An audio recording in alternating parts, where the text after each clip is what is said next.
Welcome to लक्ष्य सेतु। आज है 21 फरवरी और 21 फरवरी से करंट अफेयर्स के जितने भी क्वेश्चन बनेंगे आज हम इस वीडियो में डिस्कस करेंगे। तो चलिए स्टार्ट करते हैं और करते हैं सबसे पहले रिवीजन। हर साल फरवरी के तीसरे गुरुवार को विश्व मानव विज्ञान दिवस मनाया जाता है। वर्ष 2026 में इस दिन को किस तिथि को मनाया जा रहा है? तो इसका आंसर हो जाएगा 19 फरवरी को। हाल ही में किस राज्य ने भारत में पहली बार ज्वारी बाढ़ को आधिकारिक तौर पर राज्य विशिष्ट आपदा घोषित किया है? तो इसका आंसर हो जाएगा केरल ने। और हाल ही में किस राज्य सरकार ने शिक्षकों और शैक्षणिक संस्थानों के प्रांतीयकरण की प्रक्रिया को पारदर्शी बनाने के लिए पीएमएस पोर्टल लॉन्च किया है? तो इसका आंसर हो जाएगा असम। बिहार राज्य चुनाव आयोग द्वारा विकसित ई वोटिंग सेक बिहार ऐप में सुरक्षा सुनिश्चित करने के लिए किस मुख्य तकनीक का उपयोग किया गया है? तो इसका आंसर हो जाएगा ब्लॉकचेन टेक्नोलॉजी का। कृत्रिम बुद्धिमत्ता के लिए मानव फ्रेमवर्क का पूरा नाम क्या है? तो इसका आंसर है model of AI driven networks and autonomous vehicles. Prince William द्वारा स्थापित प्रतिष्ठित अर्थशास्त्र पुरस्कार 2026 के मेजबान शहर के रूप में हाल ही में किसे चुना गया है? तो इसका आंसर हो जाएगा मुंबई। हाल ही में कोचीन विज्ञान एवं प्रौद्योगिकी विश्वविद्यालय के शोधकर्ताओं ने कोच्चि में पिस्टल श्रिम्प की एक नई प्रजाति खोजी है। इसका नाम किसके सम्मान में अल्फियस मधुसूदनई रखा गया है? तो इसका आंसर हो जाएगा प्रोफेसर वी मधुसूदन कुरुप के नाम पर। ठीक है। हाल ही में इंडिया एआई इम्पैक्ट समिट 2026 में किस मंत्रालय ने एआई इम्पैक्ट स्टार्टअप बुक का अनावरण किया है? तो इसका आंसर हो जाएगा इलेक्ट्रॉनिक्स और सूचना प्रौद्योगिकी मंत्रालय के द्वारा। ठीक है। हाल ही में भारत सरकार ने बहुभाषी वॉइस टेक्नोलॉजी को बढ़ावा देने के लिए किस नाम से एक open source voice AI stack launch किया है? तो इसका आंसर हो जाएगा वॉइस इरा। तो ये तो था कल का रिवीजन। अगर वीडियो आप लोगों को अच्छी लग रही हो तो वीडियो को लाइक शेयर एंड सब्सक्राइब जरूर करें। और चलिए बढ़ते हैं, देखते हैं आज का क्वेश्चन। हर साल 20 फरवरी को विश्व सामाजिक न्याय दिवस मनाया जाता है। वर्ष 2026 के लिए इस दिवस का मुख्य थीम क्या रखा गया है? तो इसका आंसर हो जाएगा सामाजिक विकास और सामाजिक न्याय के प्रति नवीकृत प्रतिबद्धता। ठीक है। तो संयुक्त राष्ट्र महासभा ने 2007 में यह घोषणा की थी कि हर साल 20 फरवरी को विश्व सामाजिक न्याय दिवस मनाया जाएगा। पहली बार इसे 2009 में मनाया गया था और 2026 का फोकस दोहा राजनीतिक घोषणा पर है। इसका उद्देश्य केवल बातें करना नहीं बल्कि गरीबी मिटाने और सभी को सम्मानजनक काम दिलाने के लिए ठोस नीतियां बनाना है। ठीक है। अंतर्राष्ट्रीय श्रम संगठन ने 2008 में निष्पक्ष वैश्वीकरण के लिए सामाजिक न्याय पर घोषणा पत्र अपनाया था। यह घोषणा पत्र आज भी वैश्विक श्रम नीति का आधार है। ठीक है। इसी आधार पर श्रमिकों के जो भी नीति बनाए जाते हैं वो अंतर्राष्ट्रीय श्रम संगठन के निष्पक्ष वैश्वीकरण के लिए सामाजिक न्याय पर घोषणा पत्र के आधार पर बनाया जाता है। तो नेक्स्ट क्वेश्चन है, हर साल 20 फरवरी को मिजोरम अपना स्थापना दिवस मनाता है।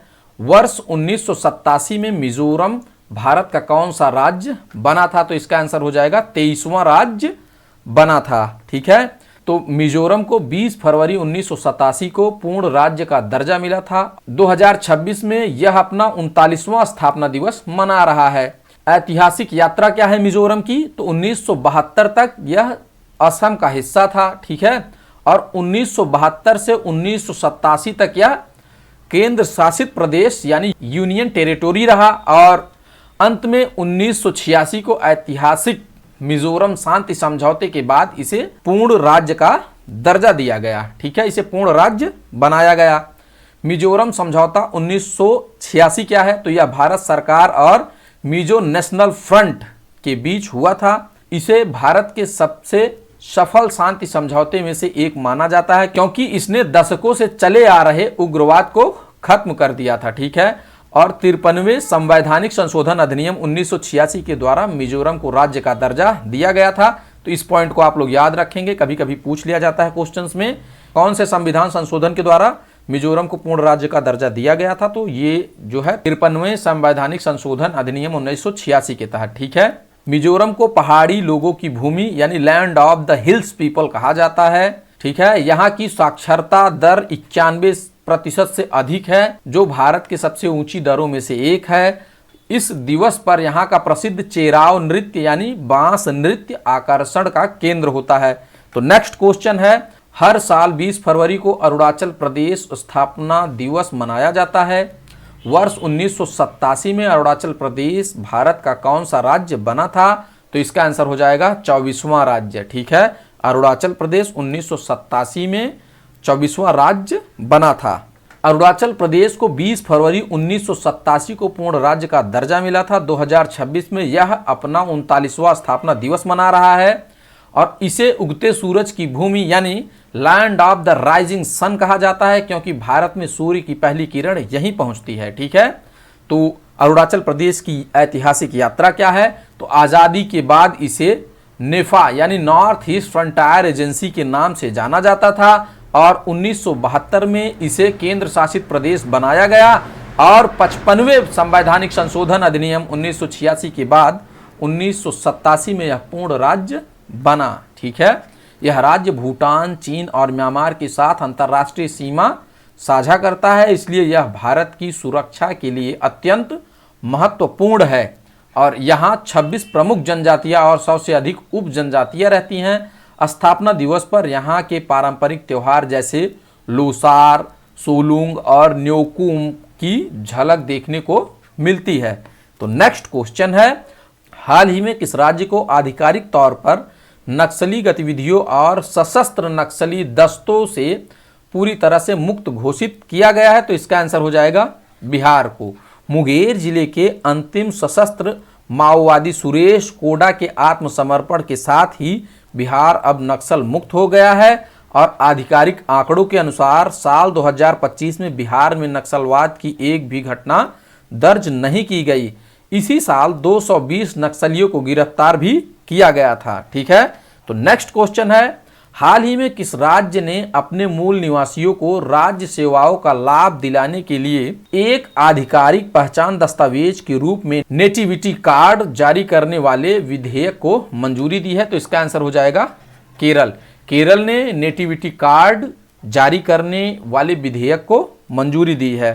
ठीक है, तो नेटिविटी कार्ड एक आधिकारिक दस्तावेज होगा। यह प्रमाणित करेगा कि कोई व्यक्ति केरल का मूल निवासी है। यह वर्तमान में मिलने वाले नेटिविटी सर्टिफिकेट का एक डिजिटल और मानकीकृत रूप होगा। और यह किसे मिलेगा? तो वे लोग जो केरल में पैदा हुए हैं और जिनके पास भारतीय नागरिकता है, वे लोग जिनके माता पिता या पूर्वज केरल वासी हैं लेकिन वे काम के सिलसिले में राज्य से बाहर यानी दूसरे राज्य या देश में रह रहे हैं। ठीक है, जिन लोगों ने स्वेच्छा से भारतीय नागरिकता त्याग दी है, जैसे विदेशी नागरिकता ले ली है, वे इसके पात्र नहीं होंगे। ये ध्यान देने योग्य है। ठीक है, और इसका फायदा क्या है? राज्य सरकार की विभिन्न कल्याणकारी योजनाओं, नौकरियों और सामाजिक सुरक्षा सेवाओं का लाभ उठाने के लिए यह कार्ड एक प्राथमिक दस्तावेज बनेगा। इससे आवेदन प्रक्रिया आसान और पारदर्शी होगी। ठीक है, प्रशासनिक व्यवस्था क्या होगी? कार्ड के लिए तहसीलदार के पास आवेदन करना होगा और इसका रिकॉर्ड ग्राम कार्यालयों में सुरक्षित रखा जाएगा। ठीक है, तो नेक्स्ट क्वेश्चन है, हाल ही में भारत पैक्स सिलिका नामक गठबंधन में शामिल हुआ है। यह गठबंधन मुख्य रूप से किस क्षेत्र में सुरक्षित आपूर्ति श्रृंखला बनाने के लिए गठित किया गया है? तो इसका आंसर हो जाएगा सेमीकंडक्टर और कृत्रिम बुद्धिमत्ता के क्षेत्र को सुरक्षित बनाने के लिए पैक्स सिलिका नामक गठबंधन जो है बनाया गया है। ठीक है, तो पैक्स सिलिका अमेरिका के नेतृत्व वाला एक शक्तिशाली रणनीतिक गठबंधन है जिसे दिसंबर 2025 में लॉन्च किया गया था। इसका नाम सिलिका सिलिकॉन पर रखा गया है जो चिप बनाने का मुख्य आधार है। दुनिया को सेमीकंडक्टर चिप्स, एआई हार्डवेयर, महत्वपूर्ण खनिजों के लिए किसी एक देश यानी विशेषकर चीन पर निर्भरता कम करने में मदद करना और यह एक भरोसेमंद सप्लाई चेन बनना चाहता है। केंद्रीय मंत्री अश्विनी वैष्णव के अनुसार भारत अब केवल चिप का खरीदार नहीं बल्कि निर्माता बन रहा है। भारत पहले से ही 2 नैनोमीटर की उन्नत चिप डिजाइन कर रहा है। ठीक है, इस एलीट ग्रुप में भारत के अलावा America, Britain, Japan, Australia, Israel, Singapore, UAE जैसे देश भी शामिल हैं। और इनके फायदा क्या क्या होगा, तो भारत में लगभग 10 नए सेमीकंडक्टर प्लांट चालू या निर्माणाधीन हैं और भारतीय इंजीनियरों को एआई और हार्डवेयर रिसर्च में वैश्विक अवसर मिलेंगे और भारत ग्लोबल चिप हब के रूप में उभरेगा, जिससे इलेक्ट्रॉनिक सामान सस्ते और स्वदेशी होंगे। तो नेक्स्ट क्वेश्चन है, हाल ही में किसे लगातार दूसरे वर्ष प्रतिष्ठित सीईओ ऑफ द ईयर पुरस्कार से सम्मानित किया गया है, तो इसका आंसर है समीर कानोडिया। समीर कानोडिया को दूसरी बार सीईओ ऑफ द ईयर पुरस्कार से सम्मानित किया गया है। लुमिना डेटामैटिक्स के एमडी और सीईओ समीर कानोडिया को लगातार दूसरे वर्ष सीईओ ऑफ द ईयर पुरस्कार से सम्मानित किया गया है। यह पुरस्कार 16 फरवरी 2026 को मुंबई में आयोजित business leader of the year कार्यक्रम के दौरान प्रदान किया गया। नेक्स्ट क्वेश्चन है, हाल ही में नई दिल्ली में आयोजित इंडिया एआई इम्पैक्ट समिट 2026 में भाषण देने वाले दुनिया के सबसे कम उम्र के वक्ता कौन बने, तो इसका आंसर है रणवीर सचदेव। ठीक है, 8 साल के रणवीर सचदेव ने नई दिल्ली के भारत मंडपम में आयोजित इंडिया एआई इम्पैक्ट समिट 2026 में भाषण देकर इतिहास रच दिया है। वे इस प्रतिष्ठित वैश्विक सम्मेलन में बोलने वाले दुनिया के सबसे कम उम्र के वक्ता बन गए हैं। तो नेक्स्ट क्वेश्चन है, हाल ही में स्पिनोसॉरस मिराबिलिस नामक डायनासोर की एक नई प्रजाति के अवशेष किस देश के सहारा रेगिस्तान में मिले हैं, तो इसका आंसर हो जाएगा नाइजर में। नाइजर में स्पिनोसॉरस मिराबिलिस नामक डायनासोर की एक नई प्रजाति के अवशेष प्राप्त किए गए हैं। तो वैज्ञानिकों ने नाइजर, जो कि अफ्रीका में स्थित है, के सुदूर सहारा रेगिस्तान में डायनासोर की एक नई प्रजाति खोजी है, जिसका नाम स्पिनोसॉरस मिराबिलिस रखा गया है। यह डायनासोर लगभग 95 मिलियन वर्ष पहले यानी क्रिटेशियस युग में पृथ्वी पर मौजूद थे और वैज्ञानिकों ने इसकी शिकार करने की अनूठी शैली के कारण इसे नरक बगुला उपनाम दिया है। ठीक है, तो इसका उपनाम क्या दिया गया है, तो नरक बगुला। ठीक है, यह अर्धजलीय शिकारी है। यह पूरी तरह से पानी में रहने वाला जीव नहीं था, बल्कि बगुले की तरह नदियों के किनारे शिकार करता था। और इसकी शारीरिक बनावट क्या थी, तो इसके नथुने खोपड़ी के पीछे थे, जिससे यह अपना थूथन पानी में डुबो कर भी सांस ले सकता था। ठीक है, और यह मछली का शिकार करता था। इसके शंकु के आकार के दांत बड़ी मछलियों जैसे कोयला केंथ को पकड़ने के लिए जाल की तरह काम करते थे। ठीक है, और इसकी विशिष्ट विशेषताएं क्या हैं, तो सिग्नेचर स्कीमीटर क्रेस्ट, इसकी खोपड़ी पर 20 इंच लंबी ब्लेड जैसी कलगी थी, जो संभवतः चमकीले रंग की होती थी और साथियों को आकर्षित करने में काम आती थी। और विशाल आकार, इनकी लंबाई लगभग 12 मीटर और वजन 7 टन तक था। और पर्यावरण, यह खोज साबित करती है कि डायनासोर समुद्र के बजाय मीठे पानी की नदी प्रणालियों के आसपास रहते थे। तो नेक्स्ट क्वेश्चन है, जो कि आज का क्वेश्चन है, निम्न में से किस शास्त्रीय नृत्य शैली को पर्व का गाथा गीत कहा जाता है, तो इसका आंसर आप लोग हमें कमेंट बॉक्स में देंगे। अगर वीडियो आप लोगों को अच्छी लग रही हो तो वीडियो को लाइक, शेयर एंड सब्सक्राइब जरूर करेंगे। तो चलिए आगे बढ़ते हैं और देखते हैं कल का क्वेश्चन। पंजाब के किस शहर को विज्ञान नगर के रूप में जाना जाता है, तो इसका आंसर हो जाएगा कपूरथला। कपूरथला को विज्ञान नगर के रूप में जाना जाता है। कपूरथला को यह उपनाम मुख्य रूप से पुष्पा गुजराल साइंस सिटी के कारण मिला है। यह उत्तर भारत का सबसे बड़ा और अनूठा विज्ञान केंद्र है। कपूरथला को इसके शानदार इतिहास और वास्तुकला के कारण पंजाब का पेरिस भी कहा जाता है। Thanks for watching, please subscribe.